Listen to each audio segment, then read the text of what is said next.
Meus irmãos, boa noite, que a graça e a paz de Cristo reine sobre todos os corações aqui essa noite. Quem diz amém? Amém. Alegria para mim estar com vocês aqui, como o vosso pastor diz. Eu tive a alegria, o privilégio e a honra de lhes conhecer ali no retiro. E alguns dias depois, ele me fez um maravilhoso convite para estar com vocês numa celebração especial. Em razão da agenda, não tinha como atender.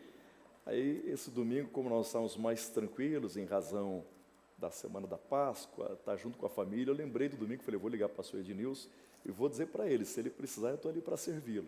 Então, muito obrigado pelo carinho de me receber aqui, estar com vocês. A minha oração sempre é esta, quando eu vou ministrar a palavra, que o doce Espírito Santo ministre. A gente só pode pregar, só pregar, coisa que até a jumenta fez.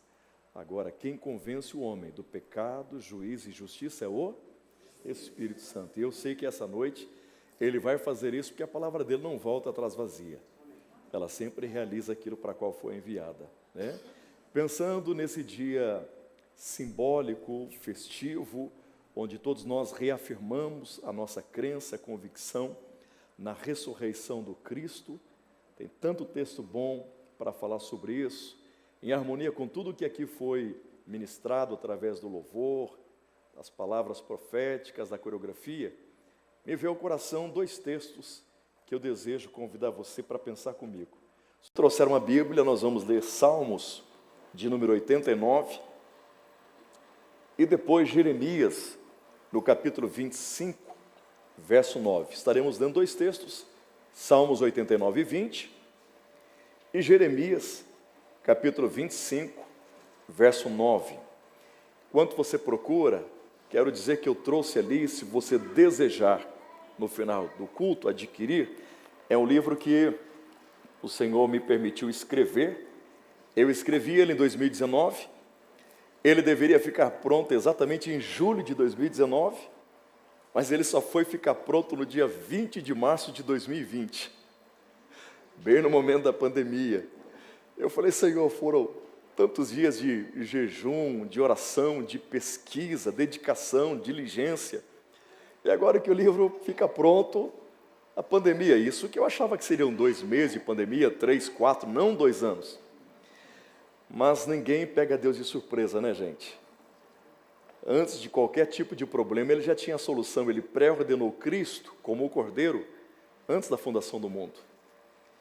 E o Espírito de Deus ministrou meu coração, para de reclamar, para de murmurar, você só escreveu, quem te inspirou fui eu, e eu inspirei você a escrever um livro que não era para 2019. O conteúdo dele era exatamente para isso que vai acontecer no mundo e nós enfrentamos e alguns ainda estão enfrentando. Os 3 maiores problemas relacionados a esse processo pandêmico, esse livro vai tratar disso. Os 3 maiores problemas que nós tivemos na pandemia foram problemas nos relacionamentos, problema na mentalidade, doenças psicossomáticas e muito pânico. Esses 3 maiores problemas. Esse livro, em 2019, ele foi escrito, escorado na seguinte estruturação profética. Primeira, ele tenta responder 3 perguntas. Primeira pergunta, por que a minha vida ainda não deu certo? Quem vai nos responder essa pergunta é Abraão. E a resposta para essa pergunta é relacionamento.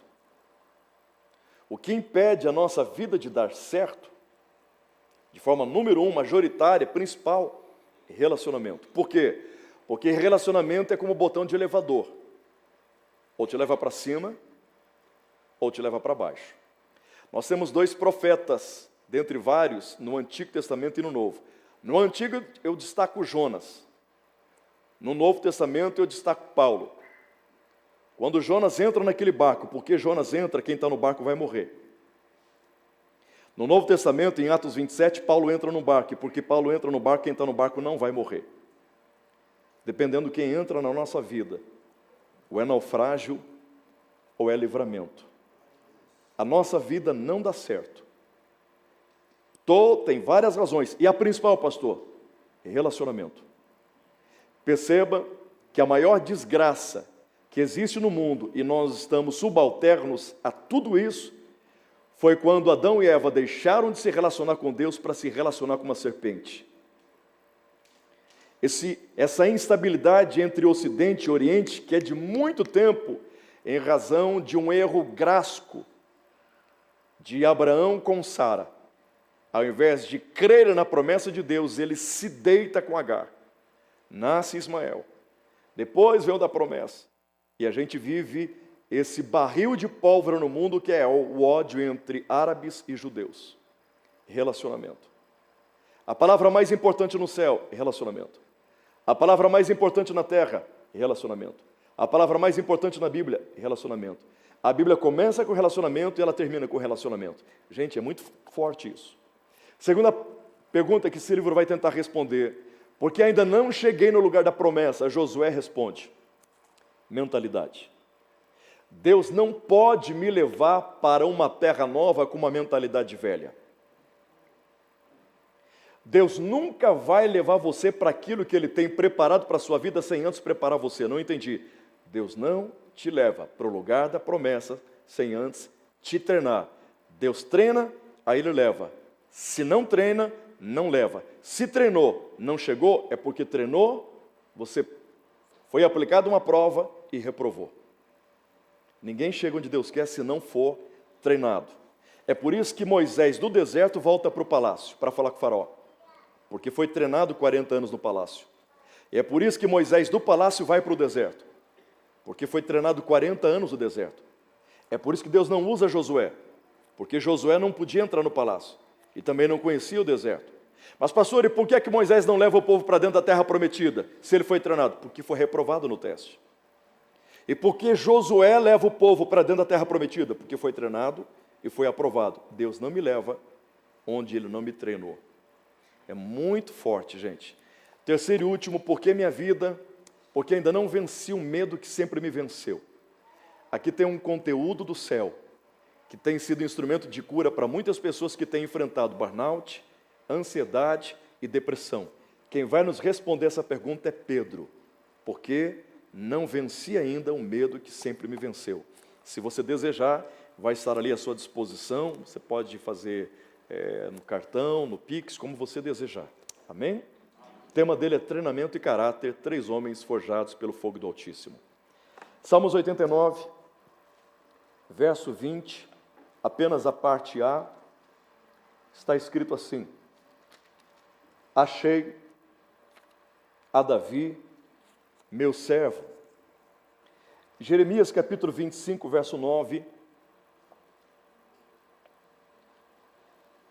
E eis que eu enviarei e tomarei todas as famílias do norte, diz o Senhor, como também a Nabucodonosor, rei da Babilônia, meu servo. Amém? Nós acabamos de ler esses 2 textos, e estes textos, você já pode perceber que são escritos por autores diferentes. Esses textos estão inseridos em tempos, épocas e contextos bem diferentes. Mas ambos os textos, de maneira muito clara, nos mostra aqui Deus falando-nos com respeito a 2 proeminentes e destacáveis reis. No Salmos 89 e 20, Deus está nos falando sobre o rei Davi. Jeremias, no capítulo 25, verso 9, Deus está nos falando sobre o rei Nabucodonosor. Olhando para esses 2 textos lidos e para a história bíblica desses 2 grandes monarcas, eu consigo encontrar muitas semelhanças, muitas similaridades. Dentre essas, rapidamente vou destacar 4, vou lhes elencar as 3 primeiras, e na quarta nós vamos escorar a reflexão para essa noite. Semelhanças, similaridades, olhadas para os textos e para a história deles. Primeiro, em ambos os textos, Deus está chamando esses reis de seus servos. Salmos 89, Deus diz: Davi, meu servo. Jeremias capítulo 25, verso 9, Deus diz: Nabucodonosor, meu servo. Aí você pode perguntar, pastor, olhando para o contexto imediato, Nabucodonosor aqui já havia se convertido a Deus para Deus chamá-lo de seu servo? Não. Então por que Deus está lhe emprestando essa nomenclatura sagrada? Porque Deus está querendo nos fazer entender que Ele usa quem quer, do jeito que quer, na hora que quer, e não tem que dar satisfação para ninguém. Quem entendeu, diga amém. Em ambos os textos chamamos de seus servos. Estes dois, gente, são os dois maiores reis de toda a história da humanidade. No sentido sacro, religioso, sagrado, nenhum outro rei foi maior que Davi. Ele é o maior de todos os reis. No sentido gentílico, histórico, secular, nenhum outro rei foi maior que Nabucodonosor. Nem Alexandre o Grande, Carlos Magno, Napoleão Bonaparte, Eduardo V. Nabucodonosor foi o maior de todos estes.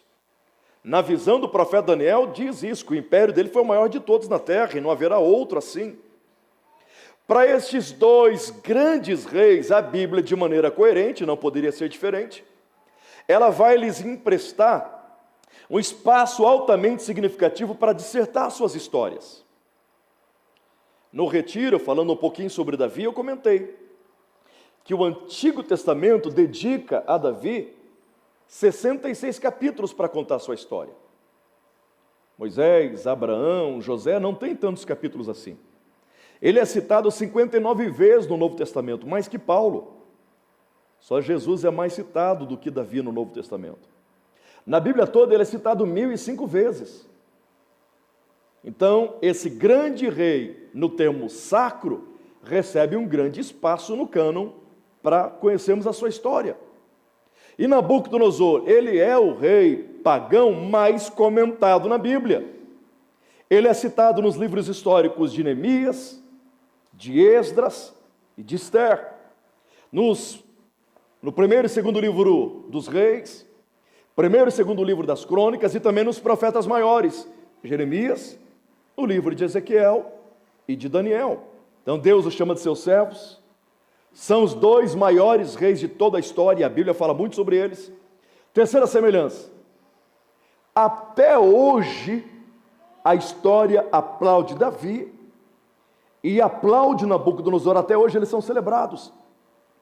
Até hoje eles são honrados. Se você olhar para a bandeira federativa da nação de Israel, vai perceber uma homenagem a Davi. O que a gente vê na bandeira de Israel? Estrela de Davi. Abraão é o pai de nações, mas quem está sendo honrado ali é Davi. E eu estou falando de Israel, de 48 para cá. Se você for querer conhecer os principais pontos turísticos da Terra Santa, entre os 3 principais pontos está listado, pela maioria das pessoas, o túmulo de Davi. Esotéricos, místicos, cristãos, ateus, a maioria das pessoas, quando leem a Bíblia, percebe que o livro que eles mais gostam de ler são os Salmos. E 70% destes, composições de Davi. Se você quiser conhecer um dos museus mais importantes, você é obrigado a ir, por exemplo, na cidade provinciana da Itália, lá em Florença, e quando chegar lá, você vai perceber que a obra mais importante daquele museu e uma das obras mais importantes do período renascentista é uma estátua de 5 metros de altura que o artista clássico e cristão Michelangelo fez para homenagear Davi. Essa obra de Michelangelo é mais importante que Pietà, que está lá na Basílica de São Pedro, onde Maria segura Jesus no colo. Olha como a história atual aplaude Davi. A história atual também aplaude muito Nabucodonosor. Se você pensar numa das 7 maravilhas do mundo antigo, ele é responsável por uma destas, que são os jardins suspensos da Babilônia. A antiga União Soviética tinha como um dos seus patronos da sua marinha naval, dos homens da antiguidade, Nabucodonosor, porque ele foi capaz de transformar os navios de carga em poderosos navios de guerra. Ele conseguiu equipar os navios para a guerra. Deus os chama de seus servos. A Bíblia fala muito sobre eles. Até hoje a história os aplaude. Aí surge uma quarta semelhança, e essa que eu gostaria que você analisasse, acompanhasse comigo. Qualquer pessoa que olha para a história de Davi pela primeira vez na Bíblia, vai encontrar Davi no pasto. Qualquer pessoa que vier olhar para a história de Nabucodonosor na Bíblia, a primeira vez que o vê, ele está no trono. Se você continuar lendo a história destes dois homens, você percebe que Davi é aquele jovem que um dia saiu do pasto e foi parar no trono. Se você continuar lendo a história do rei Nabucodonosor, vai perceber que é o único rei que um dia saiu do trono e foi parar no pasto. Olha que coisa interessante, Davi sai do pasto e chega ao trono. Nabucodonosor sai do trono e foi parar no pasto. Pastor, e como é que eu consigo acompanhar o percurso de subida, de ascensão de Davi do pasto para o trono? E a queda, o declive, a desgraça, a bancarrota de Nabucodonosor saindo do trono e vir parar no pasto. É só você ler na Bíblia, Davi subindo, através desses textos. Primeiro livro do profeta Samuel, capítulo 16. Aí você lê até o segundo livro do profeta Samuel, capítulo 5, e vai ver Davi saindo do pasto e chegando ao trono. Pastor, e para acompanhar Nabucodonosor saindo do trono e parar no pasto? Leia Daniel, capítulo 4, versos 28 ao verso de número 33. Versículos 28 a 33. Eu vou recapitular essa informação, a fim de você prestar atenção num detalhe profético muito interessante aqui. Para Davi sair do pasto e chegar ao trono, somos obrigados a ler 1 Samuel, capítulo 16, capítulo 17, 18, 19, 20, 21, 22, 23, 24, 25, 26, 27, 28, 29, no 30 ali o negócio ficou bem cansativo. Aí você tem que entrar no segundo livro do profeta Samuel, capítulo 1, 2, 3, 4, 5. Ele chegou no trono. E para Nabucodonosor sair do trono e vir parar no pasto, você lê capítulo 4 de Daniel, versículo 28, 29, 30. 1, 2, 3.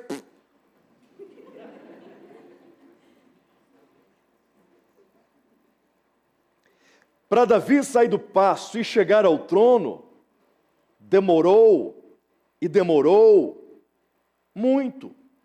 Mas para Nabucodonosor sair do trono e vir parar no pasto, foi num instante. Significa dizer que toda a promessa de Deus na nossa vida sempre será a médio, a longo prazo. Ou seja, para Deus realizar o que nos prometeu, versículos apenas não são suficientes para comportar a promessa. Precisaremos de capítulos. Para subir são capítulos, para descer são versículos. Esses dois textos, mostrando Davi subindo e Nabucodonosor descendo, querendo ou não, se apresenta ao nosso imaginário, desenha-se na nossa mente a subida de Davi e a descida de Nabucodonosor, uma escada. Os textos servirão de escada de subida, escada de descida. Os degraus dessa escada que levam Davi para cima são os mesmos, só que no sentido inverso, que trazem Nabucodonosor para baixo. Então, de alguma forma, eu estou tentando lhes apresentar aqui uma escada rolante. Os degraus que levam Davi para cima trazem Nabucodonosor para baixo. Eu vou chamar essa escada de escada rolante da graça de Deus. Percebam que na escada rolante da graça de Deus, a gente não precisa subir os degraus da escada para sair do pasto e chegar ao trono. Para sair do pasto e chegar ao trono, na escada rolante da graça de Deus, você só precisa esperar o tempo de Deus, obedecer à palavra de Deus, e a própria escada vai te levantar, te projetar, te destacar, te elevar, vai te tirar do pasto e te levar para o trono, sem você fazer esforço. Estou tentando lhes dizer que tem muita gente no nosso meio hoje tentando sair do pasto e chegar ao trono e nunca sai do pasto, porque eles só procuram fazer a vontade de Deus, só procuram fazer a obra de Deus. Mas só fazer a obra de Deus não me credencia a sair do pasto e chegar ao trono. Para me credenciar, legitimar, chancelar a minha saída do pasto ao trono, não basta eu fazer a obra, eu tenho que deixar Deus fazer a obra na minha vida. Aí eu saio do pasto e chego ao trono. Quando eu falo que Davi está chegando ao trono e Nabucodonosor está indo para o pasto, de alguma forma eu estou obrigatoriamente nos envolvendo nessa informação. Porque toda a nossa vida, querendo ou não, sempre estará inserida nessa máxima. A nossa vida sempre vai experimentar estas alternâncias, estes pendularismos existenciais. Sempre vamos enfrentar essa gangorra de pasto e trono, trono e pasto. Essa é a nossa vida na terra, pasto e trono, trono e pasto. Não tem como viver na terra só no pasto, como também não tem como só viver no trono. A gente vai passar por essas oscilações. É possível que você conheceu alguém no passado que estava no pasto. E quando olha para ele hoje, graças a Deus, está no trono. Mas também é possível que você tenha conhecido alguém no passado que estava no trono e hoje está no pasto.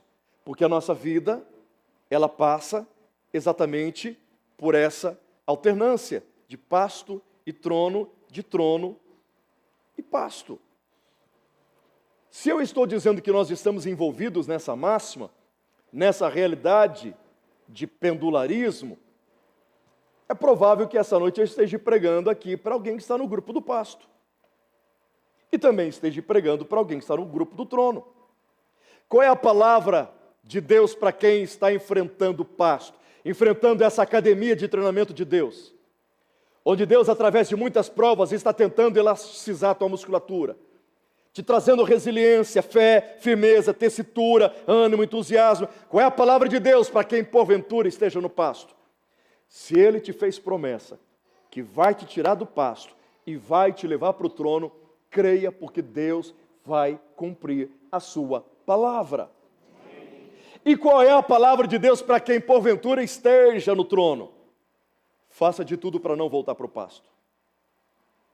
Quem pensa estar no trono, cuide. Quem pensa estar em pé, cuide para que não caia. Isso é tão verdadeiro, o fato de afirmarmos de forma filosófica, existencial ou teológica, que a vida passa por pasto e trono e pasto, que o nosso coração, quando bate, e reputamos isso como potenciais elétricos, a batida do nosso coração, ao ser detectada, ao ser discernida, decodificada no monitor cardíaco, o desenho gráfico que se estabelece da batida do coração, afirma que a vida é feita de pasto e trono.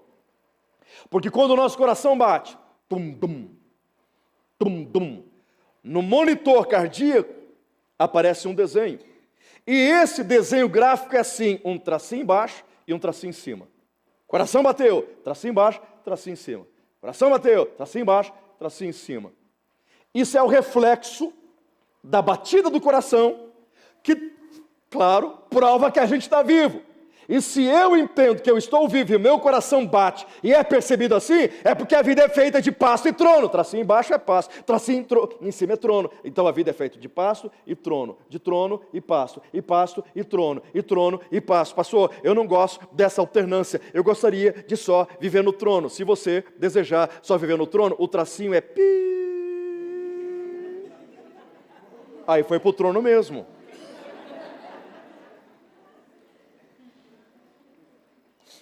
não somente estes potenciais elétricos, através dos eletrodos que revelam o desenho gráfico, não somente também revelam que a vida é feita de pasta e trono, mas esses desenhos revelam também de maneira existencial, filosófica, teológica, o segredo para se viver entre esse pendularismo, a fim de que a gente tenha uma vida equilibrada, coerente, madura, e não se perca nos polos, nos extremos.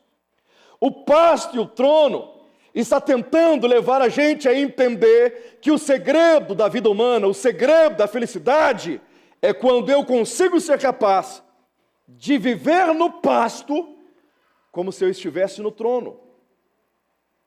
E viver no trono como se eu estivesse no pasto.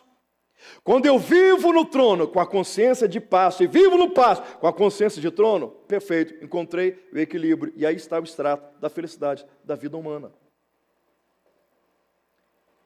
Vamos ver rapidamente quais foram os degraus que Davi usou para sair do pasto e chegar ao trono. E esses degraus que vamos pregar agora, eles têm a ver com a Semana Santa, eles têm a ver com a Sexta da Paixão, eles têm a ver com o Domingo de Ramos, eles têm a ver com o Domingo da Ressurreição, eles têm a ver com tudo isso. Eles têm a ver com o extrato, o miolo, a tônica, o DNA do ministério de Jesus, da sua vida, da sua morte, ressurreição. Primeiro degrau que Davi usa para sair do pasto e chegar ao trono: humildade. Você vai vendo isso na vida de Jesus, no ministério de Jesus, na morte de Jesus e na ressurreição de Jesus. Páscoa, não tem como você falar de Páscoa se não falar de humildade. Não tem como. Pastor, o primeiro degrau que Davi usa para sair do pasto, chegar ao trono é humildade. A Bíblia, ela nos revela, nos mostra que o prazer de Deus a seu tempo é exaltar os que se humilham. Que a humildade precede a honra. Que Deus dá graça, favor extremo aos humildes. Tem dois ditados que eu amo com respeito à humildade. O primeiro diz assim: a humildade não sabe que existe, e o dia que souber, deixou de existir. É como aquela pessoa que se orgulha da sua humildade. E ele é tão humilde que é por isso que ele se orgulha. Segundo ditado lindo sobre a humildade: o orgulho teve o poder de transformar anjos em demônios, mas a humildade tem o poder de transformar homens em anjos.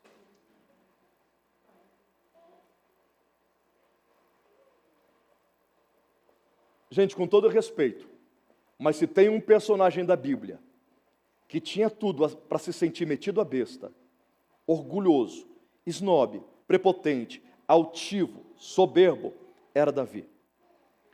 Por quê? Porque com apenas 16 anos de idade, ele recebe de Deus o poder máximo da nação de Israel. Quer conhecer uma pessoa? Dá poder para ela. O poder muda a pessoa, pastor Jean? Não, o poder não muda ninguém. O poder só vai revelar aquilo que a pessoa sempre foi, mas estava escondido. É muito fácil eu ser humilde no pasto. O difícil é eu ser humilde no trono. Davi tinha tudo para se sentir o rei da cocada preta, a tampa da Coca-Cola sem um ratinho dentro, a última bolacha do pacote. Ele tinha tudo para isso. Porque com 16 anos ele é autoridade máxima, ungido para isso. Só que olha a diferença dele para Saul. Saul é ungido rei e vai direto para o palácio. Davi é ungido rei e volta para cuidar das ovelhas. Ele vence urso e leão. Eu queria ver essa galera do UFC dentro de um octógono de uma arena, dando um mata-leão num leão, dando um katagatame num urso. Davi vence urso e leão, gente. Ele não sai ali expondo os bíceps, tríceps, trapézio, o circo inteiro, dizendo: se alguém quiser aprender jiu-jitsu, fala com o man aqui, ok? Não. É os outros que... Ele é considerado o melhor músico de Israel, não apenas porque tem estética vocal, não apenas porque tem técnica musical, mas porque quando ele sola a harpa em louvor a Deus, os demônios saem da vida de Saul. É por causa da unção. E você não vê ele entregando o cartãozinho para ninguém, dizendo: se alguém quiser aprender música, fala aqui com o maestro da Filarmônica de Belém. Não faz isso. Ele vence um homem que todos chamam de gigante. Davi nunca chamou Golias de gigante, porque para Davi só tinha um gigante. Por causa disso, ele se transforma em genro do rei. Ele não paga mais imposto em Israel, nem a sua descendência. Ele se transforma numa pessoa próspera, um dos líderes do exército de Israel. E com todos esses predicados, a ponto da Bíblia o reputar como o homem segundo o coração de Deus, e Jesus, filho de Davi, ele não mudou. E tem gente que por muito menos é só colocar um crachá no peito dele que diz: você sabe com quem você está falando? Por muito menos é só colocar um DR, é só colocar um PR, é só colocar uma plaquinha de acrílico na mesa, na porta, que fica bobo, zonzo, sonso, tonto, sei lá o quê.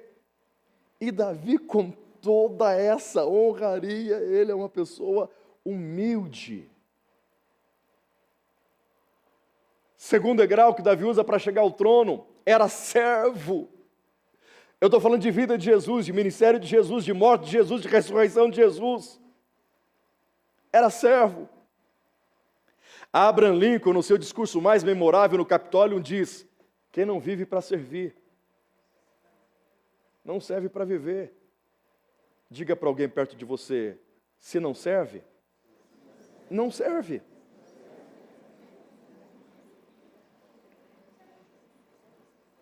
Eu reconheço, gente, essa é uma palavra que não está casando muito com o nosso gospel hoje, eu sei. Eu sei que ser evangélico é status, eu reconheço, mas isso é Páscoa, isso é ressurreição, isso é o Evangelho, isso é o ministério de Jesus.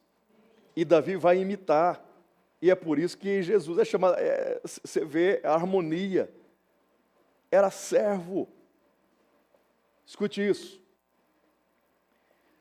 Tudo que existe no mundo, tudo que Deus criou, e a humanidade que Ele fez através de Adão, criou e fez com o único propósito: servir. Tudo. Você pode pensar no protozoário, na ameba, no vírus, o que você pensar, foi feito, foi criado para servir. E quando essa criação de Deus não obedece o estabelecimento desse propósito, Deus reprova, Deus rechaça, Deus repudia, Deus abate quem não serve. Só existe um mar na terra chamado de morto. E por que ele é morto? Porque ele é servido pelo Rio Jordão, ele é servido pelo Lago da Galileia, ele recebe quantidade de águas, mas ele não repassa, não transmite, não compartilha, não serve ninguém, ele só é servido, e porque ele só é servido é morto. Jesus chegou diante de uma figueira ao meio-dia, quando ele estava com muita fome, viu na figueira folhas, viu flores, mas não tinha o fruto. E existem frutas que a gente come na estação, mas existem frutas que a gente também não come na estação. Eu venho do interior do Paraná, lá tem muita manga, e a gente cansava de comer manga verde com sal. Estava na estação, não estava madura, não, mas a gente comia o fruto. Da mesma forma o figo, você pode comer o figo na estação, e pode comer, como eles faziam antigamente, comer o figo fora da estação, que era tão nutritivo quanto. Então Jesus chega, se tem folha, tem flores, tem o figo verde. Não tinha o fruto. Jesus disse para a figueira: fique seca, morra, porque você já está morta. Eu te fiz com um propósito. Você está anulando o propósito? Então anula a vida. Infelizmente, em nosso meio hoje tem muita gente com layout, marquise, fachada, com folha, com flores, mas não tem o fruto. E o fruto é servir. A prova disto é a parábola dos talentos. Ele deu para um 5, para outro 2 e o terceiro 1, a fim de que estes servissem, granjeassem, compartilhassem, colocassem à disposição do outro, que fosse bênção para o outro. Tem que ficar segurando aqui. Vou cair. O que tinha 5, serviu. O que tinha 2, serviu. E o que tinha 1, escondeu o talento.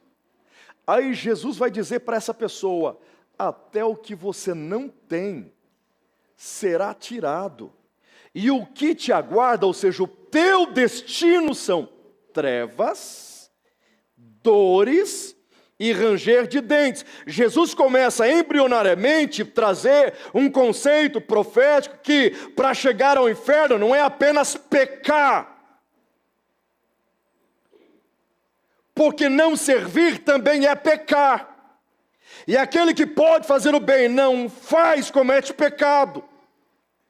É crime de prevaricação, é crime de omissão. Pastor, o que o irmão está tentando me dizer? Que pessoas chegarão ao inferno porque não serviram, sim, e chegarão ao céu porque serviram. Não cantaram, não profetizaram, não, mas serviram, chegam ao céu. E o inferno? Porque não serviram. Jesus disse: me viram com fome, me viram com sede, me viram nu, e não me deram água, não me deram de comer, não me vestiram. Apartai-vos. Isso é muito forte. Você olha para a Bíblia, e a Bíblia deixa claro que a partir do momento que eu e você aceitamos Cristo como Senhor e Salvador, imediatamente recebemos do Pai 2 títulos. O primeiro é o de filho, e o segundo é de amigos.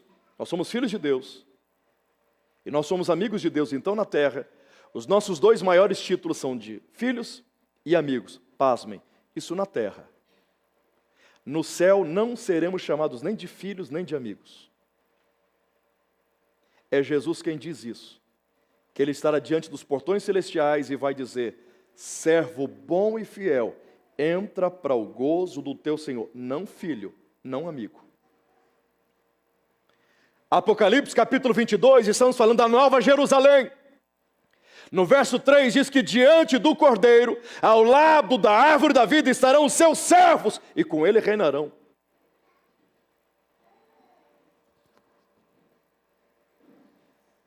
Como é que a gente distingue um juiz? Pela toga? Pela tribuna? Pela martelinha ali, a sentença?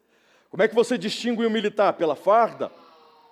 Sua graduação? Pelas divisas? Como é que você distingue um médico? Pelo jaleco branco, estetoscópio, na biribinha dele tem o DR. É um médico. Como é que o Rei dos Reis e Senhor dos Senhores quis ser conhecido, distinguido? Com um trono, uma coroa, um cetro, um palácio? Não, com uma bacia, uma água e toalha. E diz: quem não fizer isso, não tem parte comigo.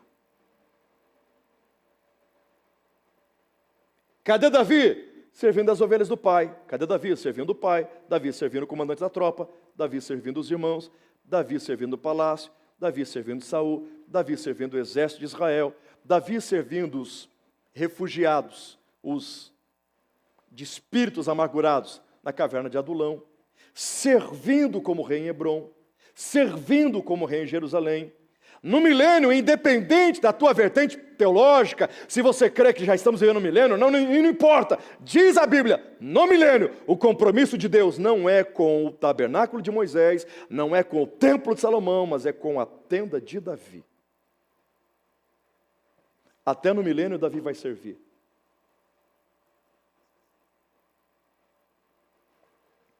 Terceiro degrau que Davi usa. Estou falando para você do que você encontra na vida de Jesus, no ministério, na ceia, na última, tudo. Ele amava, ele tratava todas as pessoas com amor, respeito e dignidade. E parece simples isso, mas não é. Porque ele vai de um extremo ao outro para mostrar o quanto que ele tratava as pessoas assim. Ele trata animais como pessoas, com amor, com respeito e dignidade. E ele é capaz de tratar um pai que se esqueceu dele no momento em que vai ser ungido. Por muito menos Michael Jackson tirou o pai do testamento. E por muito menos tem gente traumatizada com pais por aí. O pai se esquece dele, ele não se esquece do pai. Ele vai tratar com amor, respeito e dignidade Saul, que tentou matá-lo. Quando Saul morre, ele chora. E não foram lágrimas de crocodilo, não. Ele chorou dizendo: o ungido do Senhor partiu. E fez todo Israel chorar por Saul, para mostrar amor, respeito e dignidade. Quem queria acabar com ele? Durante 20 anos. Isso é muito forte. Pastor, e como é que eu vejo Nabucodonosor saindo do trono e indo parar no pasto? Daniel, no capítulo 4, verso 28, eu gosto muito dessa expressão, e ela vai se repetir depois, guarde ela. E Nabucodonosor passeava pelo terraço do palácio real, quando parou de frente, diante dos jardins suspensos, e ele começou a ver toda a magnificência, envergadura, toda a beleza.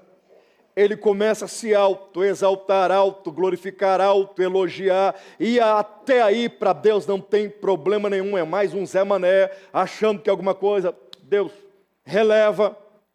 Aí ele profere palavras de sentimento megalomaníaco, porque ele diz: não é esta a grande Babilônia que eu edifiquei? Até aqui, beleza. As próximas palavras, ele vai pisar num terreno perigosíssimo. Olha o que ele diz: não é esta grande Babilônia que eu edifiquei para meu reino, para meu poder e para minha glória. Quando Deus ouviu isso, falou: não, seu Zé Mané. O Zé Mané aqui é meu, não está na Bíblia, tá? Não, eu não divido a minha glória com ninguém. Como Jesus nos ensinou a orar na oração do Pai Nosso: teu é o reino, teu é o poder, tu é a glória. E ele está dizendo que o reino é dele, que o poder é dele, e que a glória é dele. É o único rei de toda a história da humanidade que Deus impeachmentou. Deus, enquanto a palavra estava na boca dele, Deus trouxe uma palavra de juízo: passou de ti o reino, serás tirado do convívio com os homens, e vais agora habitar com os animais da terra, e durante 7 anos o orvalho vai te molhar, as tuas unhas serão como de águias, os teus cabelos como penas de aves, e você vai disputar o capim, o pasto, a grama com os animais, até que reconheça que eu sou o único que mereço honra, glória, louvor e poder. Deus dá esta palavra e imediatamente Nabucodonosor se torna alvo do que os psiquiatras chamam de licantropia clínica. O que aconteceu com Nabucodonosor, pela perspectiva da psiquiatria, é que ele sofreu uma rara síndrome, onde o entendimento dele lhe fazia crer que ele era um animal ou tinha o poder de se transformar em animal. Já a teologia não chama de licantropia. A teologia chama isso de insânia zoantrópica. Ou seja, Nabucodonosor não apenas se transformou num animal, ele se transformou num animal louco. Você tem ideia do que é um líder da Coreia do Norte, um Putin, do nada vira um bicho? Você tem ideia o que é isso? Não é só a Bíblia que diz, a história diz que aconteceu isso. Historiadores afirmam isso. Esse homem perdeu o raciocínio, faculdade mental, e virou um bicho. Porque se Davi usa a humildade para subir, ele vai usar orgulho para descer. E está na Bíblia, o orgulho precede a queda. Deus abate o orgulhoso. Deus resiste o orgulhoso. Numa expressão mais clara, Quando Deus vê uma pessoa orgulhosa, se lembra do diabo, por isso que o resiste. O orgulho levou esse homem a esse estágio, gente. Eu estava assistindo há pouco tempo agora um comentário, na verdade é um programa de TV fechado, de TV a cabo, chamado Desastres Aéreos. E eles nesse programa focaram para tentar explicar por que aquele voo da Air France, o 447, que saiu do Galeão rumo a Paris, por que ele caiu. Então a aeronáutica francesa e a brasileira trouxeram relatórios similares, idênticos. Cada uma das aeronáuticas conseguiram elencar 33 terríveis erros que os copilotos e o comandante tiveram no momento do acidente. E dentre esses 33 erros, que mais me chamou a atenção, e aqui eu vou me utilizar de uma informação com uma linguagem de um leigo, não sou douto no assunto, eu vou te transmitir uma informação que eles, com palavras técnicas, poderiam te explicar. Eu só vou te informar. Disseram eles, num português, para alguém leigo como eu entender, no momento em que eles colidiram, que eles foram resistidos, sofreram oposição daquela nuvem de cristais de gelos, eles deveriam abaixar a ponta do nariz da aeronave. E eles levantaram 3 vezes o nariz da aeronave. E qualquer pessoa, disseram estes, entendiam que naquele momento era só você descer e não tentar subir. Aí deu stall, perda de sustentação e o avião caiu. No momento em que eu vi aquilo, o Espírito de Deus ministrou ao meu coração, dizendo, se você não quiser ir para o pasto, aprenda a baixar a ponta do nariz. E se tinha uma coisa que Nabucodonosor não sabia, era fazer isso. Queda. Eu estou pregando a muitas pessoas jovens, mas também estou pregando a pessoas que pode ser que numa época como a minha, ouviram falar de um homem que ainda vive. Eu só vou falar sobre o que vou falar, porque está na biografia dele, ele fala isso ainda hoje, e ele pede que às vezes as pessoas citem isso como exemplo, para que através do erro que ele teve, outros não tenham. Estou falando de Jim Swaggart. Gente, na década de 70, que nós não tínhamos a tecnologia que temos hoje, na década de 80, este homem, ele tinha tanta graça de Deus, era um televangelista. Eu lembro que eu tinha 5, 6 anos de idade, meu saudoso avô era pastor em Paranavaí, membros, amigos, porque eram poucas as pessoas ainda que no interior tinham televisão, era preto e branco, a nossa era Telefunken, que você tinha que estar colocando Bombril e aquela coisa toda. Eu era criança, mas via a concentração, a compenetração dos adultos, vendo um homem que carregava uma Bíblia na mão, e ele gesticulava, e ele pregava, e eu não entendia nada, mas eu ficava impressionado, mesmo criança, porque as pessoas davam muita importância, e eu fui crescendo e entendendo que aquele homem, o que ele pregava, provocava turbulência até no dólar.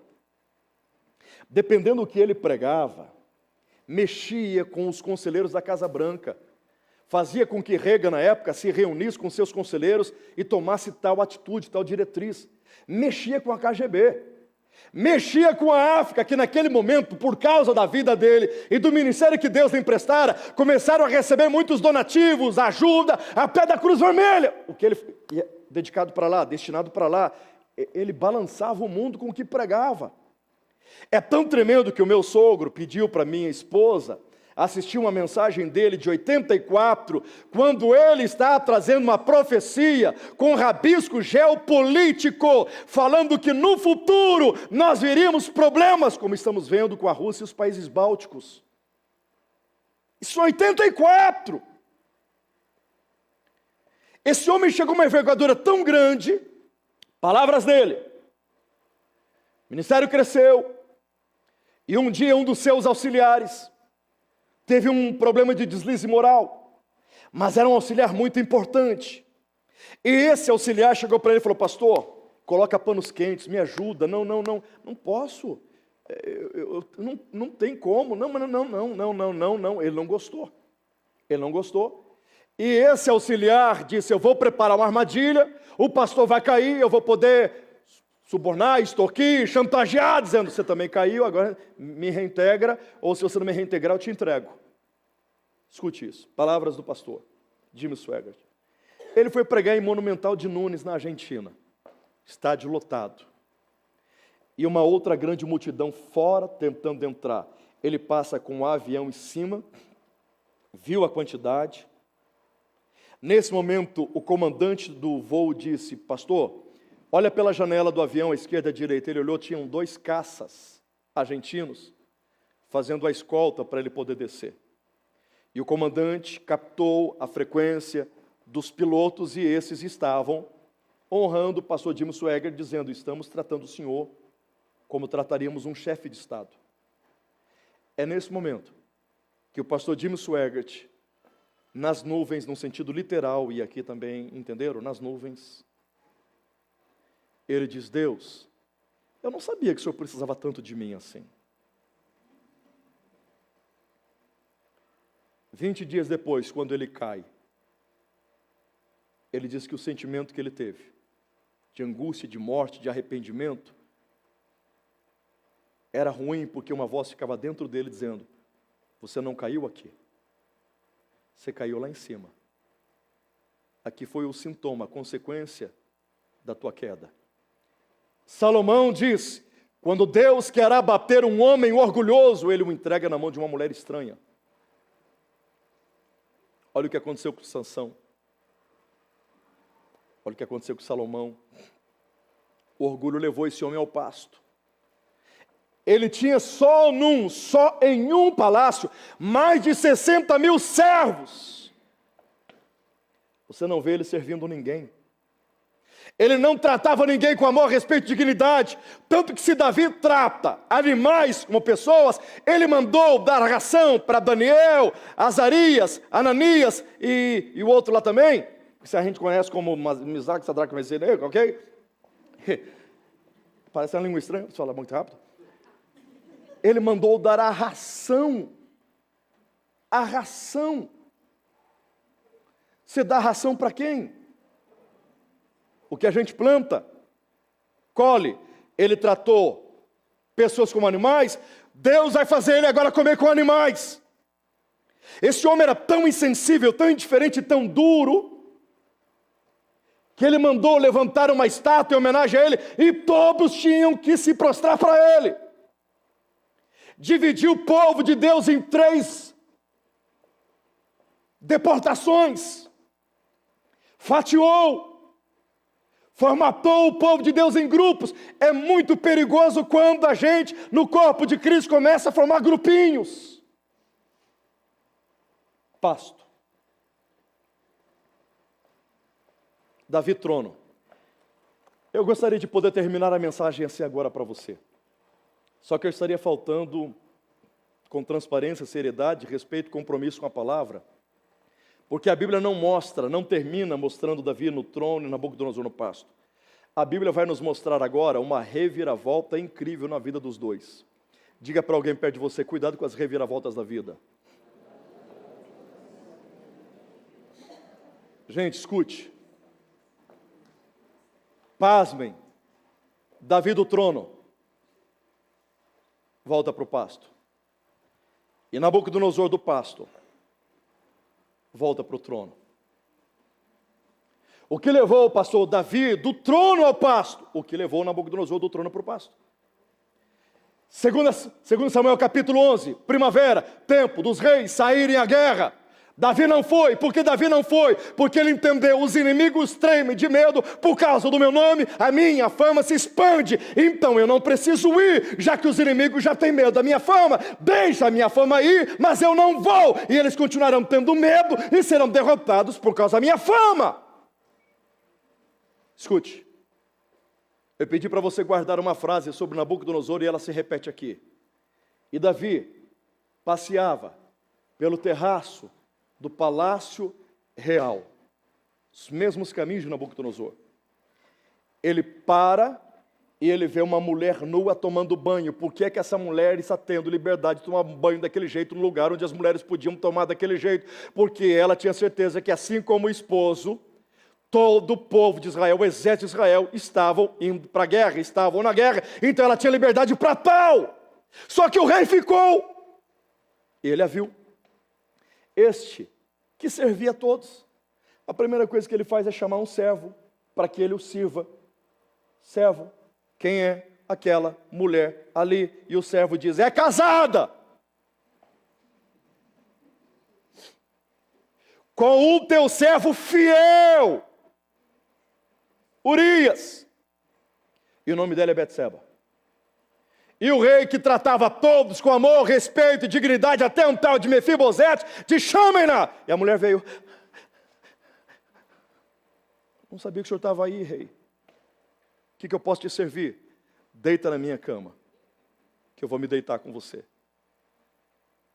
E a mulher diz, não posso porque eu sou casado. E ele diz, eu sou rei. Isso que ele já tinha algumas mulheres. E pelo menos umas 400 concubinas. Deita. Ele deita com ela. Ele a engravida. Ela manda mensagem para ele que está grávida. Ele para uma guerra. Ele faz o esposo dela vir até ele. E vem com um somebody love para a cabeça do rapaz, dizendo, eu sei que você é muito fiel, que você é lindo, quero te dar um presente. Qual é o presente, rei? Vai para a tua casa. Eu vou sim. Eu posso avisar todos para eles também ir para suas casas? Não, eles voltam para a guerra e você para a sua casa. O cara é tão fiel que diz, se eles não voltam para casa, eu também não volto. E fica na porta do palácio e não foi para casa. E o rei chama no outro dia e diz, rapaz, não, rei. Ele falou, você é fiel mesmo, hein? Mais do que eu pensava. Você não quer tomar um bom vinho comigo? E o rapaz ficou Urias Canabrava. Mais para lá do que para cá. O rei se aproveitou da instabilidade, da ausência de, e falou, rapaz, vai para casa. Vai lá. O cara até bêbado é fiel. Diz, não vou não. Não foi. Então o rei diz, eu quero te dar um presente. Cuidado com os presentes. Cuidado com alguns elogios. Cuidado com alguns tapinhas nas costas. Vou te dar um presente, vou te colocar na frente da tropa de elite de Israel, junto com os maiores guerreiros, gladiadores, ninja, samurai, e aquela coisa, você vai. Ele nunca esteve lá. Gente, você imagina se na época tivesse pau de selfie? Esse cara fazendo um store.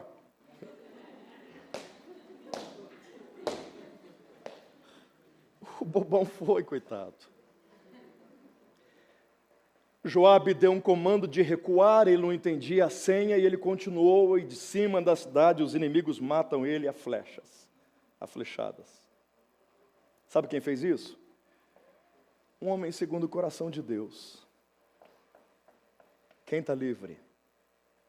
Quem está isento?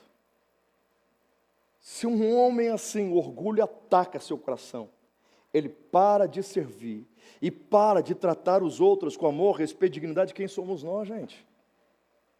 E pastor, como é que Davi, Nabucodonosor, sai do trono, do pasto e volta para o trono? Capítulo 4, você vai ver que no verso de número 34, depois de 7 anos, o que ele nunca fez, ele vai fazer. Tornou a vir o entendimento, e ele fez assim. Ele percebeu que havia alguém maior do que ele. Ele levanta as mãos, e agora ele começa a adorar a Deus, exaltar, glorificar, magnificar, e com a própria boca ele diz, eu sei que o Senhor levanta quem quer, abate quem quer, o Senhor é digno de honra, de glória, eu não sou nada, eu entendo que eu não sou nada, e os moradores da terra também não são nada. Enquanto ele está adorando a Deus, os seus conselheiros chegam, levam ele para o trono, e diz o texto, e a sua grandeza foi acrescentada. Gente, parece narração de jogo de futebol, não parece? Porque Davi sai do passo, vai para o trono, Nabucodonosor, o trono vai para o passo, mas depois Nabucodonosor, eu queria terminar nesse domingo que a gente celebra a ressurreição, com essa reflexão. Já que esses são os 2 maiores reis que a Bíblia nos mostra, Qual desses dois reis tem condições de nos ensinar esta noite a sair do pasto e chegar ao trono? Os dois. Os dois têm condições de nos ensinar a sair do pasto e chegar. Mas sair e chegar é uma coisa. Sair, chegar e permanecer é outra. Eles saíram e chegaram, mas não permaneceram. Então, se esses dois maiores reis de toda a história da humanidade, na Bíblia, não podem nos ensinar a sair, chegar e a ficar, qual é o outro rei que a Bíblia vai mostrar que não precisava ter deixado o trono, mas resolveu vir até o pasto, nascer entre animais, só para pedagogicamente nos orientar como é que se sai do pasto, como é que se chega ao trono e fica à direita de Deus por toda a eternidade. O nome dele é Jesus de Nazaré. Davi não pode, Nabucodonosor não pode, mas aquele que ressuscitou pela manhã ao terceiro dia, que é digno de toda honra, toda glória, todo louvor, ele tem condições de nos ensinar essa noite como é que sai do pasto, como é que chega no trono e como é que fica, até porque eu não preciso ser chacrinha aqui, mas Deus nos fez para o trono. Você recebe essa palavra? Deus nos fez para o trono. Pastor, e como é que eu saio do pasto, chego no trono e fico? Aprenda com Jesus. No Monte das Oliveiras, ele está saindo do Monte das Oliveiras, ele está sendo assunto aos céus, ele está sendo elevado, ele está subindo, está saindo do pasto e voltando para o trono. Nessa subida, nesta ascensão, ele está ensinando aos discípulos como chegar e ficar. A primeira coisa que os discípulos aprendem, que ele está subindo. Mas antes, desceu. Se eu não aprender a descer, não subo e não fico. Se Jesus soube descer, a ressurreição, o ministério, a vida dele me ensina isso, a descer. A glória de Deus não é para quem está com o nariz em pé, empinado. A glória de Deus é para pessoas que colocam o nariz no pó, no chão e dizem: Senhor, eu não posso, eu não sou. Segundo, como é que Jesus nos ensina a sair do pasto, chegar ao trono e ficar? Os discípulos estão vendo ele subindo, subindo, e é óbvio que provocou neles uma conjectura, uma reflexão. Olha Pedro, olha Tiago, olha João, Jesus é diferente de todos, que para subir pisam nos outros, ele está subindo sem pisar em ninguém. Não está usando ninguém como plataforma, como escada. Não está manipulando, não está subindo sem pisar. Ele foi ascendendo, foi ascendendo, foi ascendendo. Terceiro, Jesus está ensinando aos discípulos que para sair do pasto, chegar no trono e ficar, é importante não ter contestação. Qualquer que seja o governo, em qualquer lugar do mundo, alguém saiu de uma posição normal e chegou a um ponto alto, a um pico, a um lugar de destaque, relevância e proeminência, imediatamente há contestação. Está lá em cima porque desviou. Está lá em cima porque usou tráfico de influência. Está lá em cima com propina. Está lá em cima com chavo. Está lá em cima com coisas escusas. Chegou lá, assim é fácil. Assim, pensamos que as pessoas chegam e são contestadas. Jesus está subindo. E ninguém contestou. Porque todos viram o seu caráter. Todos sabiam da sua transparência. Todos sabiam da sua retidão. Todos reconheciam a sua lisura, a sua verdade. Não tinha mácula, não tinha dolo, não tinha culpa. Era transparente, ele era verdadeiro. Então os homens estão dizendo aqui, ele pode subir, esse tem caráter, esse é verdadeiro, ele pode. Isso na terra, os homens estão dizendo na terra que ele é digno. Quando ele chega nos céus, milhões de anjos, na verdade bilhões de anjos, os 24 anciãos, os 4 seres viventes, e os que já estão com ele, se reúnem e falam uma coisa só: digno é o Cordeiro de receber honra, glória, louvor e ações de graças para todo sempre, digno na terra e digno no céu, sem contestação. E por último, ele sobe, mas sobe deixando a paz. Sobe, mas abençoa. Abençoa quem? Quem o ajudou a subir, quem o ajudou a chegar até ali. Quando Deus te tirar do pasto e te levar para o trono, não se esqueça de quem está no pasto e te ajudou enquanto você estava. Chegou no trono, crie uma prioridade, ajudar essa pessoa a chegar com você também. Foi o que Jesus fez. É isso que nós celebramos hoje.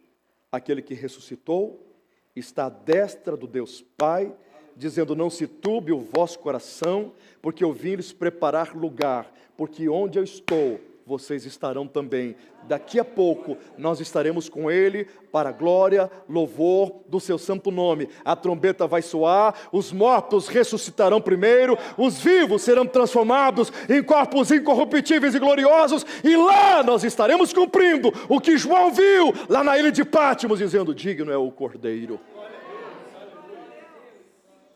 Receba essa palavra. Deus nos fez para o trono e nós vamos chegar. Não tem diabo, não tem demônios e não tem inferno que vai nos impedir. Ele ressuscitou, e se com Ele a gente morre, com Ele a gente ressuscita também.